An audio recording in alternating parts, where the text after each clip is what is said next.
morning again. It's my pleasure to introduce Professor Derek Bell, President of the Royal College of Physicians of Edinburgh, and our chief guest to deliver the opening plenary. Seneca, thank you very much for that introduction, and good morning again. I'm going to be talking about clinical skills, but not in terms of turning the clock back, but actually hopefully to outline the importance of clinical skills and clinical teaching, and how that you might then translate that into 21st century medicine. So, in simplistic terms, my suggestions are that clinical skills must add value. But what do I mean? I mean add value to clinical decision making. As we move forward, costs of healthcare are going up, and good clinical decisions should actually contain or make the costs, if you like, most appropriate. But that also means that clinical skills, or clinicians who are clinical teachers, must be valued within the system, must get recognition.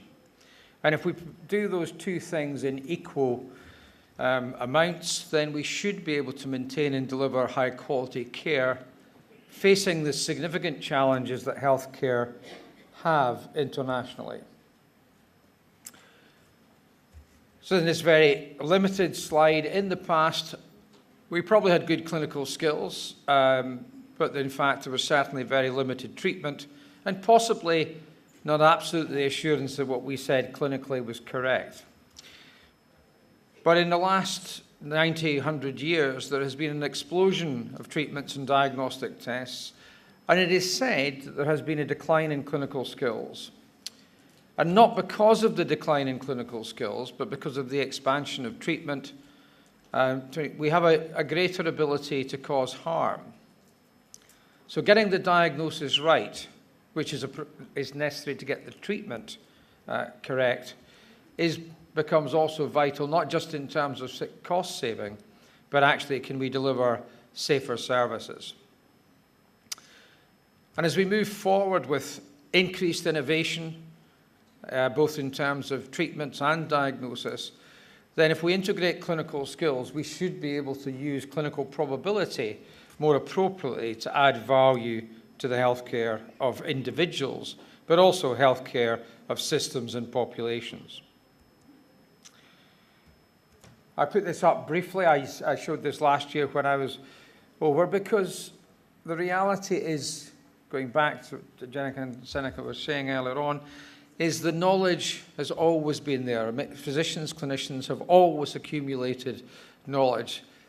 The trick is translating that into routine care of a high quality. But that's not new thinking. It's not new thinking.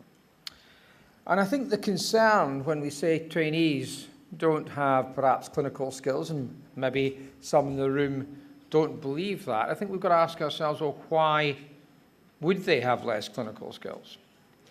And less clinical skills are probably experientially learned, so you need thousands of hours of clinical practice to hone your clinical skills. And the first part of my argument is that we are retreating from the bedside, sometimes consciously and sometimes subconsciously. And what actually happens is that as we do less bedside teaching, we have an increased reliance on technical diagnosis. We know from the published literature that people spend more time looking at a computer now than they actually do touching patients. That also means that for certain individuals, they may be less comfortable at the bedside. It's an uncertain environment. There's risk associated with it. Patients may behave in a way that we think is inappropriate. Relatives may have specific concerns. And you end up with this vicious cycle. And in last year, in internal medicine, there was this publication that I've already alluded to where almost half of the tasks they were doing that were indirect rather than direct in relation to patient care That cannot be cost effective for the healthcare system. That probably means our IT systems need to change as well. So if we go back to the 1960s, it was estimated that 75% of all clinical teaching was at the bedside. 2013, that dropped to less than 20%. The proposed reasons for decline, they are in inverted commas because they are what is quoted. Patients don't stay in hospital long enough. Patients don't like it. We can do more with imaging. Time pressures, computer. And actually, if we look at the written texts, and even I would argue from an Edinburgh point of view, principles and practice of medicine, the amount of time spent on the clinical aspects of medicine are actually much smaller than the actual hard content in relation to specific disease. The other thing I would also argue is that educational theories are fashionable. We go through cycles of them. The problem is always identified as exactly the same. We need to improve training, and we then develop solutions, and we do it with increasing regularity, certainly in the case of the UK. And that may not be the best way to do it because we never prospectively evaluate the impact of change in training. And that comes back to something I'll say later about research. But I've had on the left-hand side, as you look at it, I had, as Boerhaave there, medical students had to observe 12 cases twice a week as part, if they came to be taught under Boerhaave. That was the number of cases. My son's, well, he's completed his medical school. He had to hand in 1 or 2 case reports in a 6 to 8 week attachment. It's a very different field. So when we say they're not good enough, is it because we've created a system where actually they don't have the time to train? This just reiterates that. I'm not going to spend time, but I'm just going to say there's a large amount of literature showing this retreat from the bedside. But there's also published literature which actually says patients enjoy clinical teaching. They report a better understanding of the disease, so their knowledge about the disease is improved. They also rate staff who teach at the bedside as more competent. And importantly, they also feel they're giving something back. For those of us who examine clinical exams, patients always tell you that it's their way of giving something back to the service. So the issue around patients not liking being taught on does apply to a proportion of patients, but not the majority. So it's a weak excuse that was used by us as professionals. The other thing which I think is related to this is that we are developing simulation, and simulation is now part of the core curriculum of the General Medical Council. Medical students have to have simulation training, and they will get that in their early years of postgraduate medical education as well. I don't want you to think that I'm saying simulation is bad, but what simulation provides is a good environment, a safe environment for some early training, but it's a very controlled environment that it's operated in. If we then also look at how many of us choose to teach in the side room without the patient, because it's more convenient, we can get more medical students taught more quickly through case conferences, workshops, practice-based learning, we can do that. But it remains a controlled environment. But whereas when we move to the bedside, as I've already alluded to, we move to an element of risk. Things can happen, things can be said that are different, but that is real life. And also the patient, in terms of clinical examination, you cannot replicate routine clinical examination, even in many simulated environments in the current environment. So the bedside is a good place to be, and we just need to go back to valuing it as an important place. This is reiterating what I said before. If people are less comfortable at teaching at the bedside, it will move them further towards simulation or on case conferences, neither of which is wrong. But if they become the dominant part of teaching, we cannot give, if you like, the number of hours, the driving hours, that trainee doctors need to become experts in clinical skills and clinical examination. Again, one or two of you may have seen this X-ray last year. Now, I'm not going to ask you to tell me what the X-ray shows, but if I said it didn't show pneumonia, that would be correct. So using a double negative, it does not show the evidence of pneumonia. But this person, of course, was treated as pneumonia because they hadn't taken the history, which was of sudden onset of acute breathlessness. And this, in fact, is unilateral pulmonary edema, which was confirmed, and if there's the cardiomegaly there. I won't go into the details of it, but the clue was in the history. So this person had antibiotics, they had full dose heparin, they did not have treatment for heart failure for their acute mitral regurgitation. And that patient did very well.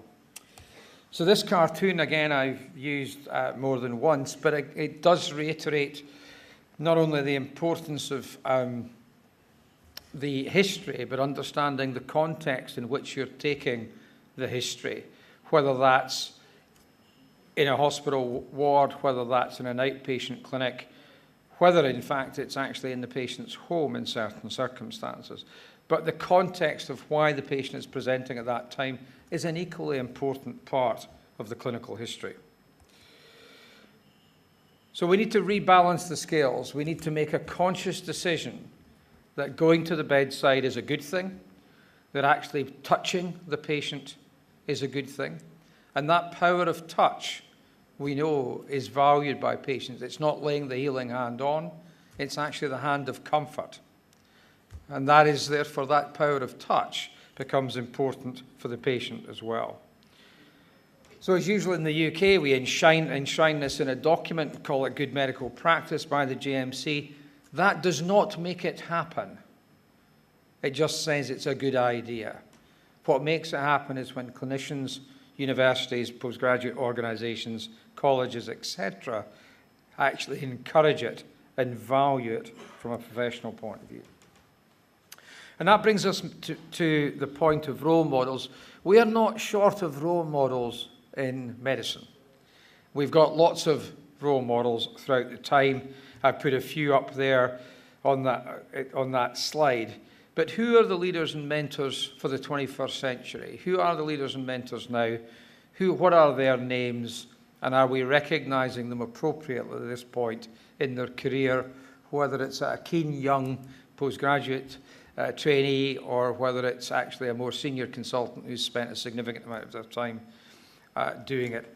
On the right-hand side of this slide, there's Abraham Verghese from Stanford and Professor Andrew Elder, who is from Edinburgh but is now a visiting professor in Stanford with the sole driver to improve clinical skills in the US, working with Harvard and New Brunswick and Dartmouth.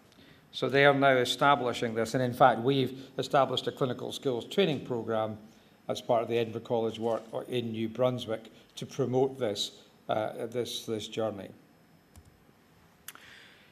What about modern imaging? We've got lots of it, but we can do that on a phone now.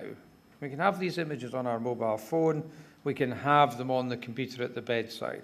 So actually we can use the teaching, not only of the diagnosis, but in these days of the physiology, at the bedside to inform students and also to help patients understand the disease. So actually, technologically, we're at a far better place than we ever were in taking our knowledge base to the bedside. But again, how often do we do that? Similarly, we can do CT postmortems now as part of that, again, is a teaching aid. And that really probably just goes back to Vesalius and his drawings, etc. It was a way of making anatomy and pathology, pathophysiology live. But the tools that we've got, again, are much better than that. So if we support students, they like bedside teaching. We know that that's one of the things that they criticize most often, is lack of bedside teaching. So they value it, but we don't necessarily provide it. But if we can value it for them, we will be valuing the future generation. Valuing staff supports the quadruple aim. The quadruple aim says if we value the staff will deliver higher quality care or higher quality whatever. Again, a huge literature on this. And certainly in the UK at this point in time, it's an area that we desperately need to improve, is valuing the workforce. And what about clinical skills and research? I've already alluded to the fact that we do need to do far better at prospective evaluation of any change in curricula or any change in training programs. They usually have a name. In other words, we are going to improve X or Y. So if they've got a name, it should be perfectly feasible to construct an appropriate evaluation, which would then say whether this was working or not. And if it's not working, can it be modified rather than wait 10 years and then have the standard major change of educational programs with all the disruption that that has for trainees. So clinical skills and research go together as well, though, because if we're collecting our clinical skills properly, we will actually come up with different research questions or new research questions that still need to be answered. And that link between bench and bedside has been lost in research to some extent. And part of the way of bringing it back is bring back the inquisitiveness of people at the bedside. This patient or these patients I have seen, something is different. And then you can begin to develop a research model and theory for a proportion of that subgroup. And again, nothing is new in medicine. Hippocrates said things like this many years ago, paying attention to everything relating to the art. I would add that the art is, clinical skill probably is an art, and it's an art form that is learnt through apprenticeship and the number of hours that one spends practicing the clinical skills to get the right diagnosis. And again, it's more important these days. Patients present far earlier with the first signs of the disease, whether it be multiple sclerosis or other systemic condition. Picking up those signs early these days offers the ability for cure in some patients or significant disease, a slowing of progression. So I think we've got a duty to be good clinicians as well. And again, wearing my Edinburgh hat, it would be wrong for me not to bring up Sherlock Holmes in this context. I'm quite glad that Sherlock Holmes has gone through a little bit of a sort of reincarnation in terms of the person who portrays him, because actually it allows me to talk about Sherlock Holmes to medical students without them looking blank at me anymore. But Sherlock Holmes, as you know, Arthur Conan Doyle based Sherlock Holmes on Joseph Bell, who was a surgeon in Edinburgh. And it was all about observation, deductive reasoning. And those are still exactly the same skills that we need to use these days to improve clinical care. And the complexity that we had, and I've shown it a little bit with some of the imaging techniques, is that we're now faced with a myriad of other academic professions which are providing information or input into routine clinical medicine, whether it's computing and big data, whether it's actually the design influence on healthcare, how the healthcare environment is designed. That is all beginning to alter how we manage patients. So as a clinician, we've got a much bigger world, and that means that we need to look outwards as well as inwards if we're going to apply our clinical skills optimally going forward. So coming to the end then, I hope that I've managed to convince you that clinical teaching and clinical skills is an asset. Using a military term, I think we have as a profession to regain the bedside. It has to become an area where we want to be. And we must recognize and value the roles of clinical teaching in general, and in particular, I think bedside teaching, to restore that link between the teacher and the trainee, and to restore that link between the teacher, the trainee, and the patient. And we're all clinicians, we're all detectives, and we can apply these skills to our organizations. We need to promote and recognize mentorship. And I think increasingly the one other area that I've not talked about in detail, but patients can be directly involved in medical education at all levels, not just using them in exams.